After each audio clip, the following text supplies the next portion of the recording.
Joining me now is Dorsey. She's a retired Los Angeles police sergeant and author of the book Black and Blue: Creation of a Social Advocate. Thank you so much for being with us. Thank you. Well, there are, of course, still many unanswered questions. One of them is how law enforcement responded in the initial stages here, with some suggestions that if the gunman had been stopped from entering the school, lives would have been saved. What do you say to that? Well, I mean, that's certainly a possibility. We can't blame law enforcement for the fact that this person was able to gain access to the school site and ultimately a classroom.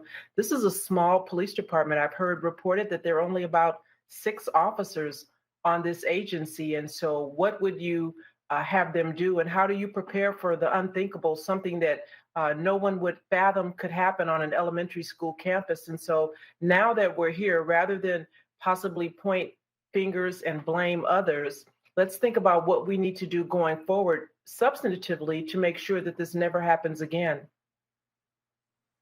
That is a very good point. And of course, the biggest unanswered question is the motive, why an 18-year-old would do the unthinkable and kill all these children and their teachers. What could the possible motive be here, do you think? It's hard for me to get in the mind of anyone who would take the lives of 10-year-olds while they're in the classroom. And so, what I would like to know is, what role, if any, did the family play? I mean, this is an 18-year-old alleged dropout from high school, no doubt incorrigible, no doubt a problem in the home. Certainly there had to have been red flags. Listen, I'm a parent, I've got 4 sons, and you can't conduct yourself and have the kind of weaponry in my home without me knowing it. And so what were those red flags that the family knew about?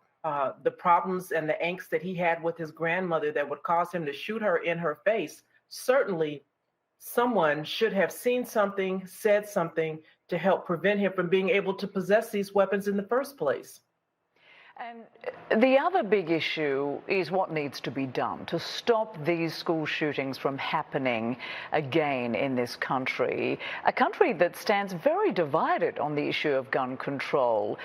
What is your view on this? What needs to be the first step here? Because it's hard to think that the country is in a position, certainly with the way conservatives stand on this issue, to put universal background checks in place. So what would be a first step here, do you think?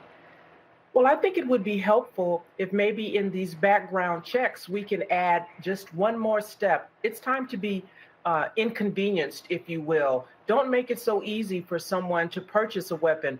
I think there should be a place where someone can gather information about possible red flags, family members who may have a concern that doesn't rise to the level of criminality, but would cause a background investigator in the midst of a gun application to have a conversation with this person, not be so ready to relinquish a handgun to them.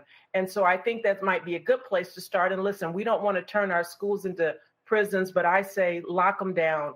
No one should be able to roam freely on a school campus for an hour, as it's reported in this case, without being detected and questioned. So lock the campuses down, lock the classrooms down, and let's try to think about what to do after that. But certainly if you can't enter a classroom, you can't barricade yourself and kill the children that are contained within.